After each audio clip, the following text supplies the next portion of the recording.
Hello and welcome to my YouTube channel. If you're regular here, you know I review many photographic, audio and video related products. Well, today we're taking a look at the Fujifilm X-S10. I've had it now for about 7 months, 6 or 7 months, 8 months, something like that. So I thought I would do a follow-up review. My original review will be up here somewhere. It's up here actually, isn't it? Up there somewhere. And take a look at that so you can see what I think of the camera, its features, its functions and what have you. So this is more of a follow-up review about its handling and what I think of the camera. Will I be selling it or will I be keeping it? So, you know, from that point of view, I think the answer is simple with that. I'd definitely be keeping it. I've actually ordered another lens and I've got a few lenses for it. I really enjoy the camera. It's my favourite, along with a Sony A7C. They're my two favourite going out and about cameras. And here it is. This is the Fujifilm X-S10. As I say, you've all seen it before if you've seen my other video, but I'm just going to quickly go through why I like it and you know, what my favourite things are about this particular camera. So I've got today fitted to it the Fujifilm X-F 14mm wide angle lens. And again, there'll be a link to the recent review I've done of that lens up here. So no, it's up here, isn't it? Never know where it is. I think it's up there. To this particular lens, it's XF 14mm, so it's moderately wide. It's about 20 odd mil. I will put in the description below or in the video what that is in 35mm terms. So the camera has amazing handling, and that is by far one of my favourite features of this particular camera. The grip is wonderful. It's a lovely, lovely grip, and the shutter release is in a really good logical position, and the control dials, both for, well, the aperture or shutter speed on the front here, and I've got the one at the back here reassigned to do exposure compensation. With most Fuji lenses, you can adjust it actually on the collar of the lens. So I tend to use it on the lens itself, but you can set that to A and use the dial on the front of the body. So it's either or. So I use that. So I use that for adjusting the aperture, and you can very quickly adjust the exposure compensation on the back here just by turning that dial, and then you may or not, I doubt you'll be able to see, but you may or may not be able to see the aperture increasing and decreasing. And you know, the wonderful thing with mirrorless, you actually see what's going on the back of a camera. You see if you're overexposed or underexposed. I can't go back to DSLR. I would not be able to go back to using a DSLR. I'm not knocking the results you get from a DSLR. I'm sure they are excellent, but they were. I used to use them, and we, you know, myself and my team got some tremendous images using DSLRs. And I remember going to Australia with my Nikon D300. Fantastic camera. I used it on several trips to Australia, and it's a fantastic camera. Years old now, but I couldn't go back to that though. I just love the compactness of mirrorless and the efficiency of mirrorless, and particularly for video. So yeah, so that's the grip. Great controls. They're tactile. They're where you want them. And that is a really, really nice feature that I like. I've not really used the built-in flash. I'm not even quite remember how you, oh yeah, that's it. That's how you turn it on. Flick of a switch on the side here. But yeah, I don't use the flash, so I don't have a need for that.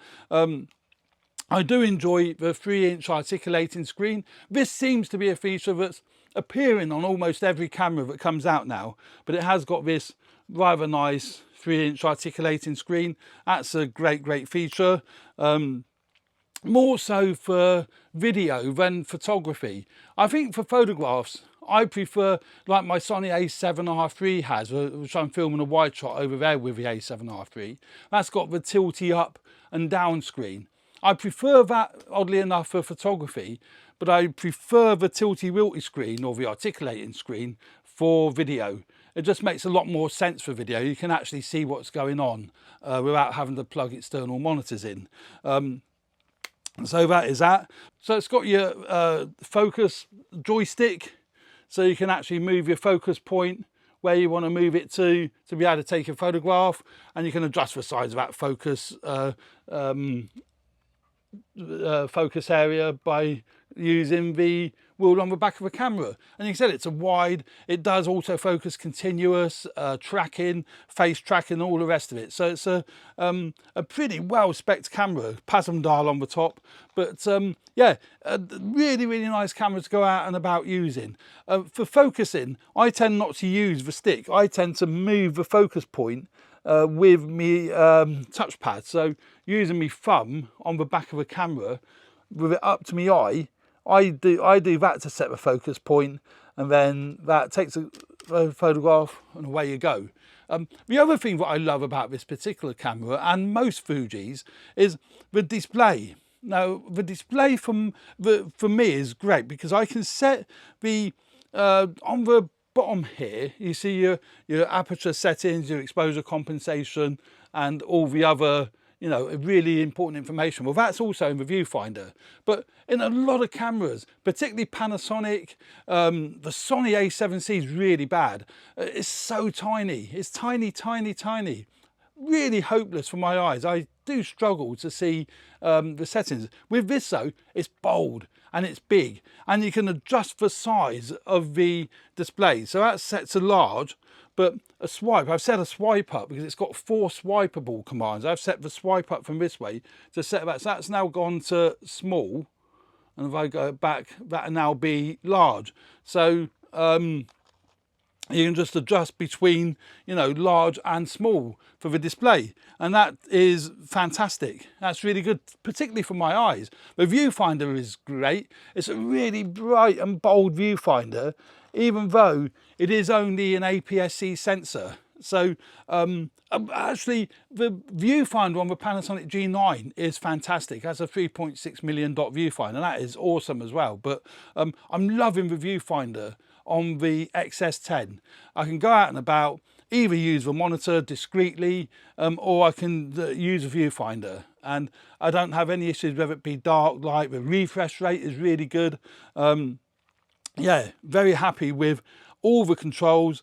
The quick function buttons are good to set your ISO on the top here. You've got an ISO button on the top.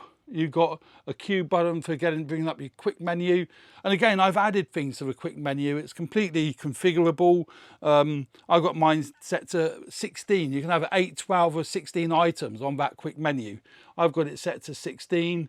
You can quickly set silent shutter, electronic shutter, and all the rest of it. So, I mean, I could go on forever. The battery life is okay. It's not the best. It's for W126S batteries. They're okay. Just put a spare battery in your camera bag. That's the traditional sort of, been around for a long time actually, Fuji battery. But it's fine, and it's a UHS-1 card slot. I wish the SD card slot wasn't in with a battery. It annoys me when camera manufacturers do that. It's really not that awkward, but it is annoying to get in and out. But yeah, it's a UHS-1 card slot.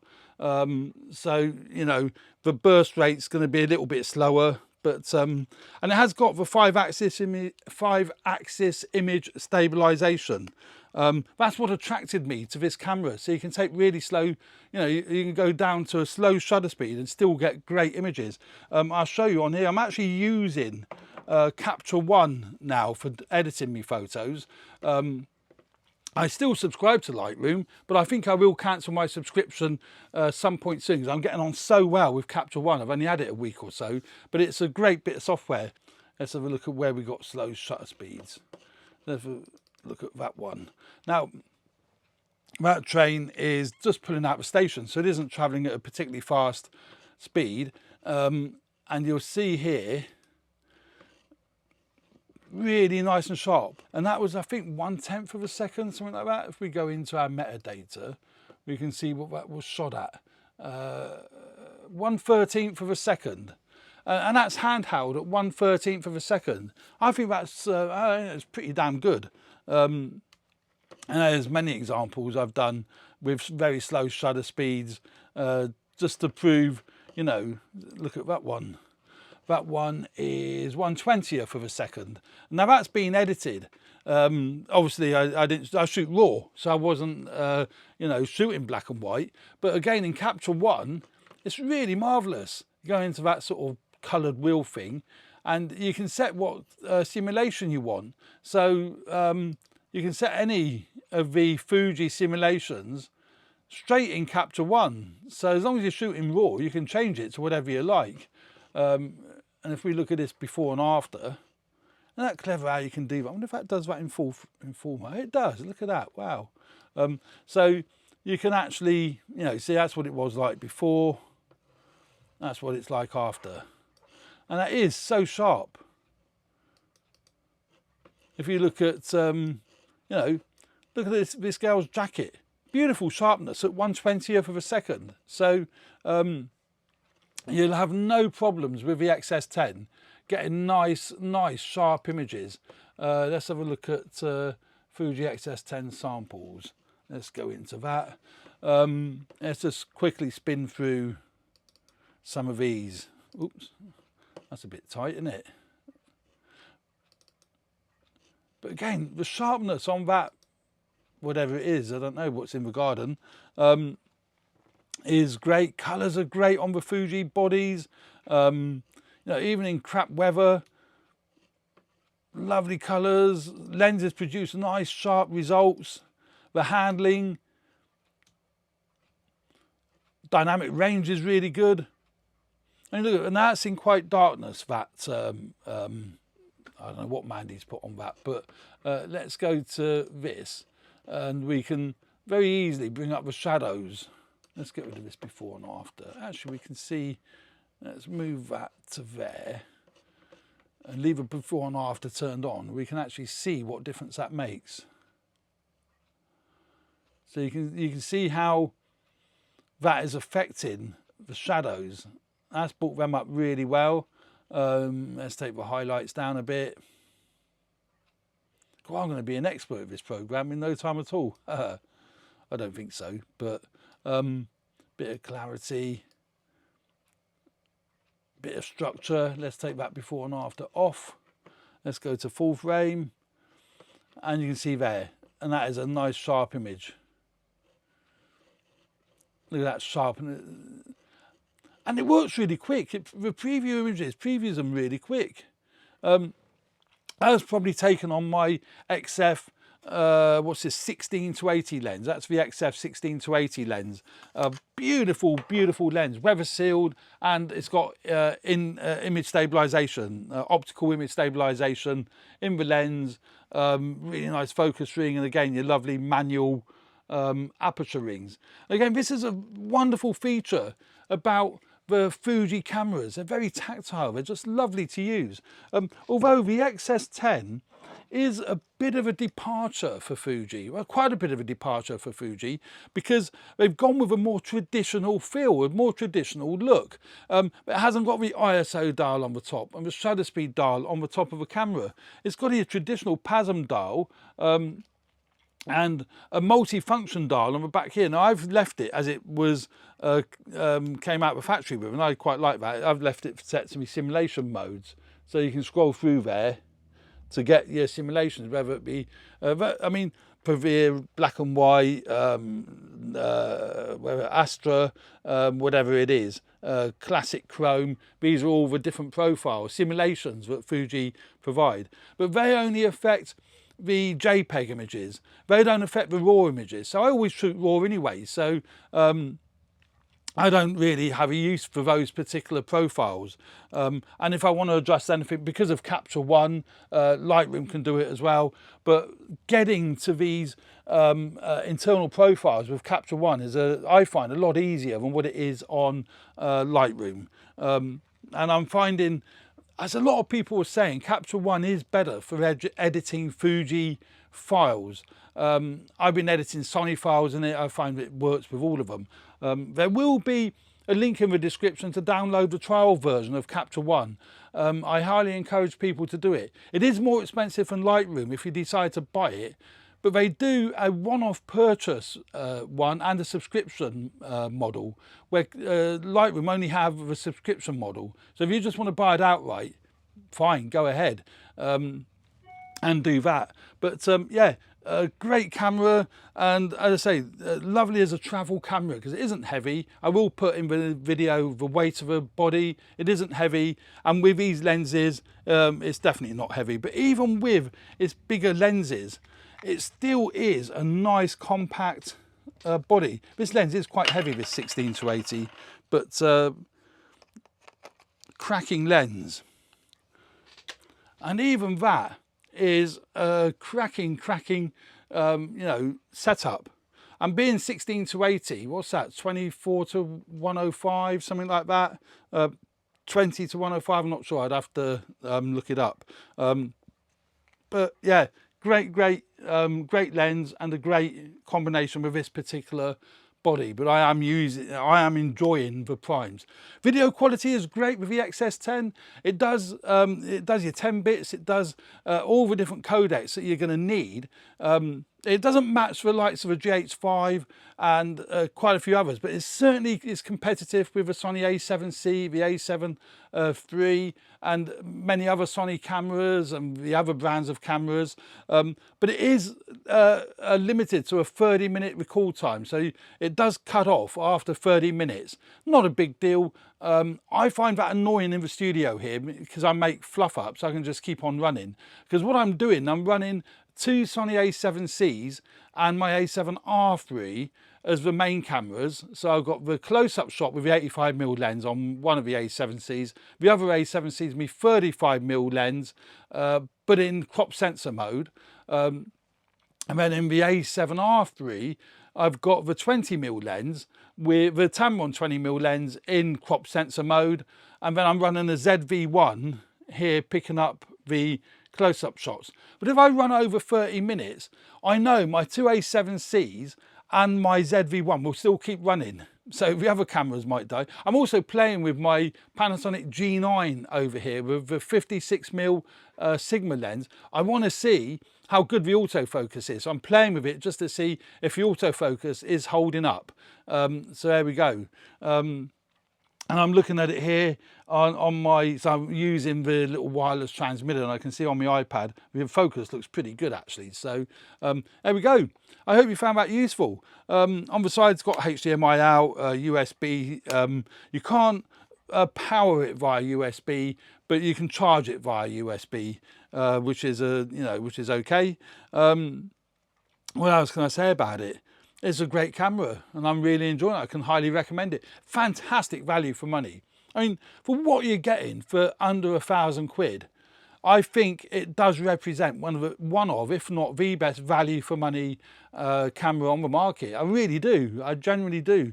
With 5-axis image stabilization, all the codecs you're going to need for video, the articulating screen, fantastic lenses, and they're not incredibly expensive either. So yeah, if you're looking for a great value camera that can definitely produce the results, you're not going to go wrong with the Fujifilm X-S10. So there we go, that's my recommendation. And the grip, I say, is lovely. Even with this big lens, my hand fits around that grip, absolutely no problem at all. Really, really good. So there we go. I hope you found that useful. Please subscribe to my channel if you haven't already done so, and hit the like button. If you haven't already liked it, hit the like button now. It'd be great. It helps me grow the channel. Really, really appreciate that. And buy me a coffee. There's a link to buy me a coffee if you want to contribute towards the channel. That would be fantastic. Really appreciate that as well. Although I drink tea, but it's called buy me a coffee. Hey ho. But yeah, thanks very much for watching. Enjoy the channel and take a look at my Flickr page. You'll see samples of the Fuji X-S10 on my Flickr page. Samples of the Fuji X-F 14mm. They're all there. It's much better than looking at what you've seen on the computer here on YouTube, because of YouTube's compression. It's much better to see them off Flickr. So there we go. Thanks for watching. Hope you enjoy the channel. Stay tuned for more videos relating to video and photography. Cheers for now. Bye.